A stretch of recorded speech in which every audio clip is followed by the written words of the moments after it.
Hello everyone, इस video में हम करेंगे कक्षा 7 की विज्ञान विषय की वर्कशीट नंबर 10। ये वर्कशीट 4 नवंबर 2020 के लिए है। वर्कशीट स्टार्ट करने से पहले स्टूडेंट अपनी नोटबुक में डेट, अपनी क्लास एंड सेक्शन, अपना नाम और टीचर का नाम लिखेंगे। आज की वर्कशीट का जो मेन टॉपिक है वो है प्रकाश संश्लेषण और ये पार्ट 1 पादपों में पोषण से ही ली गई है। चलो शुरू करते हैं। आज हम प्रकाश संश्लेषण के बारे में जानते हैं। तो सबसे पहले हमने प्रीवियस वर्कशीट में डिस्कस किया था स्वपोषण और विषम पोषण के बारे में। तो एक बार स्वपोषण के बारे में दोबारा से पढ़ लेते हैं। स्वपोषण क्या होता है? पोषण की विधि जिसमें जीव अपना भोजन स्वयं तैयार करता है, यानी कि यहाँ पर कोई भी जीव अपना खाना खुद तैयार करता है अपने आप से, उसे स्वपोषण कहते हैं। उदाहरण के लिए हरे पौधे स्वपोषण करते हैं। जैसे जो हरे पौधे होते हैं वो अपना भोजन स्वयं बनाते हैं, अपने आप बनाते हैं। परंतु वे ऐसा किस तरह करते हैं? अब बात आती है कि वो ऐसा कैसे कर पाते हैं। ठीक है, वो अपना भोजन स्वयं कैसे बनाते हैं, तो चलो देखते हैं। पत्तियां पादप की खाद्य फैक्ट्रियां होती है। सबसे पहले हमें पता होना चाहिए कि जो पत्तियां हैं, पेड़ की पत्तियों में ही खाना बनता है, इसीलिए पत्तियों को पादप की, पेड़ों की खाद्य फैक्ट्री यानी कि खाने की फैक्ट्री कहा जाता है। पादपों में खाद्य का निर्माण पत्तियों में ही होता है। पादपों में भोजन का जो निर्माण होता है वो पत्तियों में होता है। अब पत्तियों में ऐसी क्या चीज़ है जो इसमें हेल्प करता है? पत्तियों में एक हरा वर्णक होता है, हरे रंग का एक वर्णक होता है जिसे क्लोरोफिल कहते हैं। इस क्लोरोफिल की वजह से ही पत्तियों का रंग हरा होता है। जो ये क्लोरोफिल है यह सूर्य के प्रकाश की ऊर्जा का संग्रहण करने में पत्ती की सहायता करता है। जो क्लोरोफिल है ये सूर्य के प्रकाश की जो ऊर्जा है उसको इकट्ठी करने में लीफ की, पत्तियों की मदद करता है। अब वह प्रक्रिया जिसके द्वारा हरे पादप क्लोरोफिल की सहायता से सूर्य के प्रकाश की उपस्थिति में कार्बन डाइऑक्साइड और जल से भोजन तैयार करते हैं, प्रकाश संश्लेषण कहलाता है। तो ये होगी प्रकाश संश्लेषण की परिभाषा। प्रकाश संश्लेषण एक प्रक्रिया है जिसके अंदर पेड़ पौधे अपना खाना स्वयं बनाते हैं क्लोरोफिल की मदद से, सूर्य के प्रकाश की मदद से, सूर्य के प्रकाश की उपस्थिति में और कार्बन डाइऑक्साइड और जल का प्रयोग करके अपना भोजन तैयार करते हैं। इस प्रक्रिया को ही प्रकाश संश्लेषण कहा जाता है।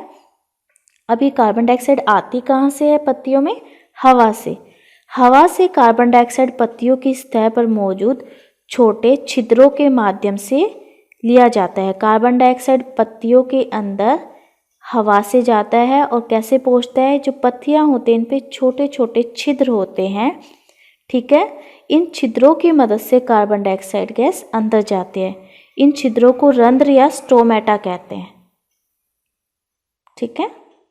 तो ये हो गया रंध्र के बारे में। रंध्र कहाँ मौजूद होते हैं? पत्तियों की सतह पर, जहाँ से गैसों का आदान प्रदान होता है। कार्बन डाइऑक्साइड अंदर जाती है और ऑक्सीजन बाहर आती है। और इन छिद्रों को, इन छोटे छोटे होल्स को ही रंध्र कहा जाता है, स्टोमेटा कहा जाता है।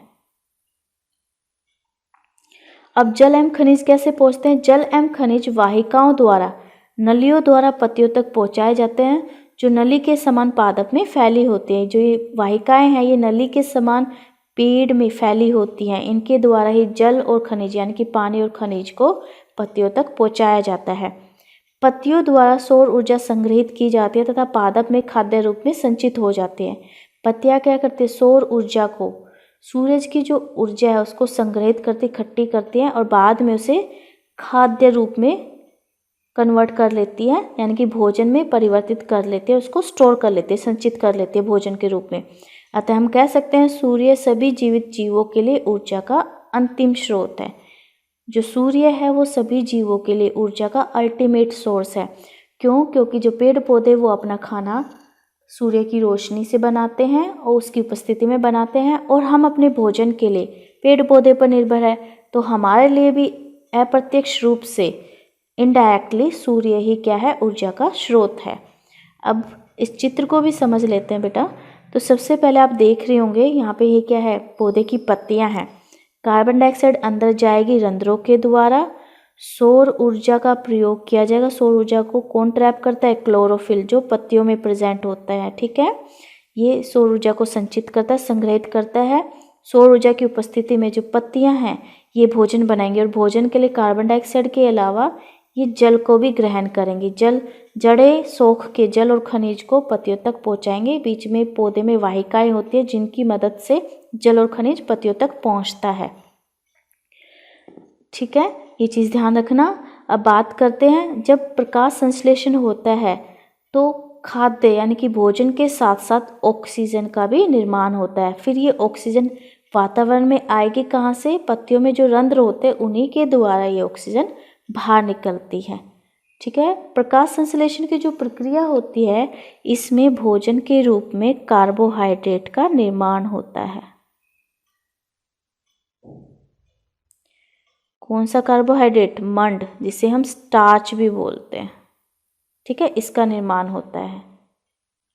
अगर आपको प्रकाश संश्लेषण की जो प्रक्रिया है अगर वो लिखनी है तो हम कैसे लिख सकते हैं? हम लिख सकते हैं कार्बन डाइऑक्साइड प्लस में जल, इसको आप जल लिखेंगे, इसको आप कार्बन डाइऑक्साइड।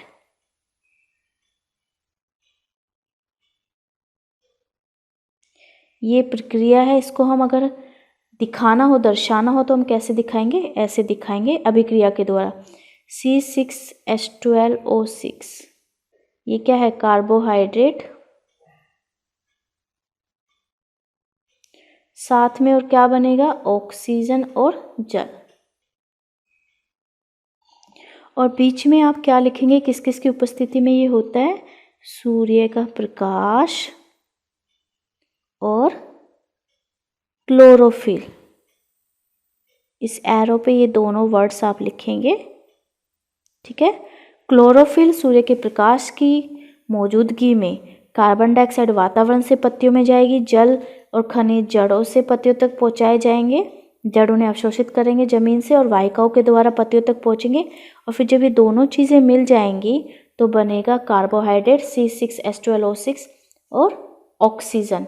ठीक है, और साथ में जल का अणु। और तो इस प्रकार पौधों में प्रकाश संश्लेषण होता है। ये प्रकाश संश्लेषण की अभिक्रिया है। अब प्रश्न उत्तर देख लेते हैं। पहला है, प्रकाश संश्लेषण किसे कहते हैं?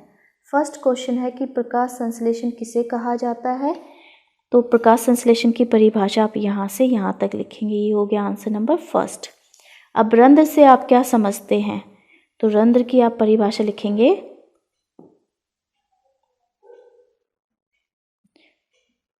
पत्तियों की सतह पर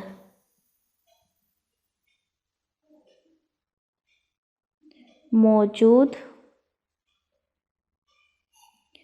छोटे छिद्रों को रंध्र कहते हैं। ठीक है, ये इसकी परिभाषा हो गई। आप वीडियो पॉज करके लिख लेना, पत्तियों की सतह पर मौजूद छोटे छिद्रों को रंध्र कहते हैं या स्टोमेटा कहते हैं। ये हो गया आंसर नंबर 2। अब है प्रश्न नंबर 3, सूर्य ऊर्जा का चरम स्रोत है, कैसे स्पष्ट करें? तो इस प्रश्न के उत्तर में आप लिखेंगे, सूर्य ऊर्जा का चरम स्रोत है क्योंकि पादप अपना भोजन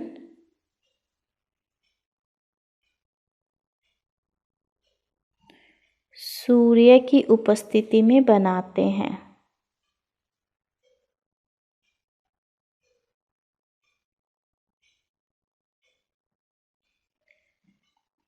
तथा सभी अन्य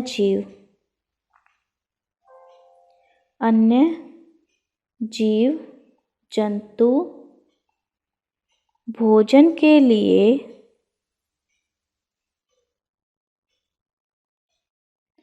पादपों पर निर्भर है, पर आश्रित हैं। ठीक है,